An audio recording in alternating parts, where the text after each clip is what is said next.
Herodotus provides detailed accounts of the origins of the Greek gods and how they came about in Greece.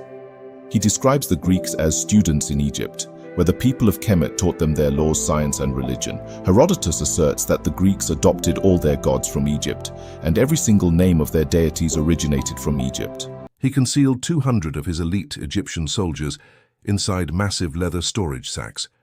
He then assigned handlers to manage a massive caravan of pack animals, mimicking a baggage train of captured spoils. Djehuty sent the prince's own chariot driver back to the city walls with a fabricated message. "Rejoice, Djehuty has surrendered." Overjoyed, the citizens threw open the massive gates of Joppa to let the caravan pass. Once inside the city square, the Egyptian porters dropped their loads. The hidden soldiers burst out of the sacks, drew their weapons, and overpowered the stunned garrison. They secured the city without a single Egyptian casualty. It is a massive historical injustice that Djehuty, a real-world tactical genius with a recovered tomb, is unknown to the general public. Instead, a fictional character like Odysseus gets all the credit in modern pop culture for inventing the world's most famous military ruse. Because 19th century universities printed the textbooks and designed the curricula, their biased framework became standard global history. Today, millions of children know the Trojan Horse, but no one is taught about Djehuty and the 200 elite soldiers at Joppa. Scholars chose a Greek myth over African reality to ensure that the roots of human innovation appeared European. I think the image of Greece has had an enormous impact on racism. I remember when I was young, I spent some time in southern Africa, in what are now Malawi and Zimbabwe. And there the common thing for enlightened white liberals was to say, well, the Africans are coming on fine, but they need 2,000 years of civilization to reach our level. Can't analyse old African literature because there is none. Yes, those uncivilised Africans were unable to produce literature apart from the pyramid text written 4,400 years ago, or the tale of the shipwrecked sailor, which includes some of the earliest recorded uses of literary devices such as repetition and alliteration. That was written 4,000 years ago. But those are Egyptian. I used the word African to mask my racism. I meant black. But in that case, you can analyse the Meroitic inscriptions from Kush in modern-day Sudan. Those were written 2,200 years ago, but warning, you will have to decipher them first. Ethiopia and Eritrea also have a rich history of literature from hundreds of years before Beowulf, the first English language epic. More recently, in the 18th century, you'll find a rich tradition of Swahili written literature, from the Book of Heracles to the Epic of Compassion. The notion that there is no old African literature is demonstrably false, but why do so many people cling on to this narrative of Africa having always been this barbarous, uncivilized land? The three main reasons I can think of, the least nefarious, is that Europe, being smaller, more densely populated, and having more money for pursuits such as archaeology, has a more complete archaeological record than Africa. Less innocently, there's a knock-on effect of colonial racism. When European colonizers discovered Great Zimbabwe, from where the modern-day nation takes its name, Cecil Rhodes refused to believe that this 11th century construction was made by black Africans. The fact that it was built by the Shona people was censored to such an extent that until 1979 in Rhodesia, it was actually illegal for archaeologists to mention this. This was not an isolated incident. Thriving civilizations such as those in Kilwa Kiswahili in Tanzania and Mapungubwe in South Africa were censored by colonial scholars desperate to push the narrative of African barbarism. Lastly, and perhaps connected to the previous point, there is a tendency towards ethno and nation-centrism. Europeans are taught that the Englishman Edward Jenner invented vaccines in 1796, when in actual fact the Chinese had been vaccinating people against smallpox for centuries before this, and in fact West African inoculation against smallpox predates European. In the same way that we talk about Europeans discovering existing civilizations, we learn much of our academic history through a white lens. The reason you don't analyse old African literature is not because there is none. Yes, if you talk to anybody living in the 17th or 18th century ADs, this is European scholars among others, they would have said the Greeks were great people because they preserved some part of the wisdom of the Orient. And they had learned from the Egyptians and they had transmitted this wisdom on to later ages, and they should be given the credit for that. This was the image of Greece as the first European country, the oldest European country, and it had been the oldest to be civilized because it had been close to the much older civilizations of the Near East. Okay, we want to examine how this change in image came about. So, but go ahead. Okay, well then you get an attack on this ancient model, particularly on the colonizing, but also on the idea of the Greek students, and a discrediting of all the ancient testimony saying that these things had taken place. So you get the irony that as the Greeks are being raised as the first creative people, the first artists, the first philosophers, the first mathematicians, you simultaneously get the Greeks as historians being denigrated because they couldn't being put down. They could not be trusted with their own history because they said that they had borrowed from the Egyptians. This is what the later scholars were saying. The later scholars said the Greeks were wonderful at everything except for history. Yeah. History they couldn't be trusted on. So you have this sort of, you attack the Greeks as historians as you build them up as everything else. So you have in the 1820s, which was a particularly conservative period, it was a period after the defeat of the French Revolution, you have a building up, an attack on the ancient model, and in the 1830s and 40s, you have a building up of what I call the Aryan model. One of the things that has happened is that Greek and Roman mythology has somehow been disconnected, mainly in the 19th century by Europeans, and, you know, to a certain extent whitewashed, right, taken away from its Mediterranean roots. And, you know, half of the Mediterranean is Africa, right, and we forget that. And the Greeks had a very different attitude to Africa, and that was they saw Ethiopia, Egypt, Kush, Kerma as very ancient and very advanced cultures and civilizations. For example, in Book 1 of the Iliad, the gods are not on Olympus. They've actually gone to the only humans who they deign worthy of their company to dine with, and that is the Ethiopians. This is why I do not trust European history. They lie or mangle the facts. Always do your own research. Black History Decoded. Didn't the Greeks learn from the Egyptians as well? Not only did they learn, but they said they learned. Yeah, so the Greeks were very honest about it. Yeah. They sat at the feet of the ancient Egyptians. They said they learned everything they knew from the ancient Egyptians. But somehow archaeology has rewritten the narrative and gives far too much to the Greeks. Ancient Greek was a wonderful culture, magical culture, beautiful, beautiful, beautiful work, but a relatively recent culture. And it was channeling knowledge from much earlier times. In a way, ancient Greece is the meeting point between the lost ancient world and the modern world in which we live. And that's why the Greeks and the Greek texts are so useful to us. well, it's also we do that today. If you look at the Lincoln Monument. Yeah. And you look at the Parthenon. I mean, we mimic ancient Greek architecture today. Absolutely, yeah. We're still copying it. And what were the ancient Greeks copying? They were copying the Egyptians. It just completely makes sense. Yeah. Did you know that most people haven't heard about the alternative, and most likely the real Trojan Horse story from Kemet, the Kemetic story of Joppa? This entire story is preserved on a single sheet of ancient papyrus currently housed in the British Museum. Written in hieratic, the cursive form of ancient Egyptian hieroglyphs, it reads as a folk narrative celebrating military wit over brute force.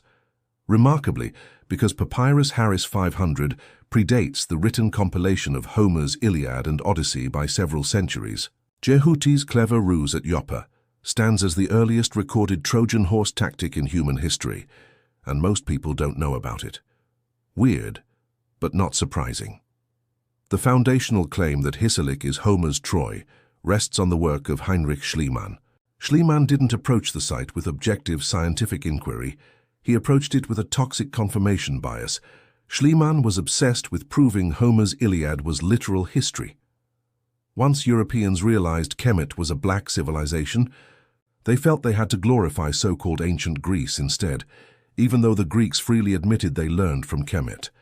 They learned almost all of their foundational culture, religion, mathematics, and philosophy from the people of Kemet and the Ethiopians.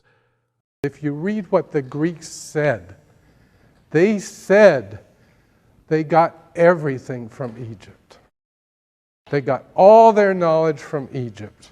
Said that they got all their knowledge from the Egyptians. Now, when did we come up with the idea that the Greeks created everything from scratch? Well, believe it or not, it happened in the 18th and 19th century. And it's an unfortunate fact of life that Romanticism, which has many great things about it, also has a dark side, which has to do with racism. And in the 18th and 19th century, it was decided that it was just not appropriate for all this knowledge to come from an African country. The fact that modern academia chose to bury General Djehuty's real-world achievement is one of the most deliberate intellectual maneuvers. Odysseus's fictional remake became a global standard, while 19th and 20th century scholars absolutely knew about the Taking of Joppa. Papyrus Harris 500 was translated into French and English in the late 1800s. The truth was there, but it was ignored. We must reclaim the real history of Djehuty and ensure the tactical genius of Kemet is recognized globally. They didn't ignore it because they lacked information. They ignored it because the Kemetic story shattered the political narratives they were trying to build. While the Trojan Horse is a household name, ancient Egyptian literature features a remarkably similar and actually older tale of military deception, the Taking of Joppa. Preserved on the fragmentary Papyrus Harris 500, dating to the New Kingdom, this ancient story records a brilliant stratagem engineered by General Djehuty. He sought to capture the rebellious stronghold of Joppa on behalf of Pharaoh Thutmose III during the 15th century BCE. Pharaoh Thutmose III, often called the Napoleon of ancient Egypt, conducted 17 military campaigns to secure dominance over Canaan and Syria. While his greatest victory was the clash at Megiddo, Joppa proved to be a stubborn obstacle with its formidable fortifications. The city was securely locked down by a local rebel prince, referred to in the text simply as the foe of Joppa. Realizing a direct assault would cost too many lives, Thutmose III entrusted the campaign to his cleverest commander, General Djehuty. Djehuty recognized that he couldn't force his way through the gates of Joppa, so he decided to be invited in. He initiated a psychological ruse based on false parleys and fake vulnerability.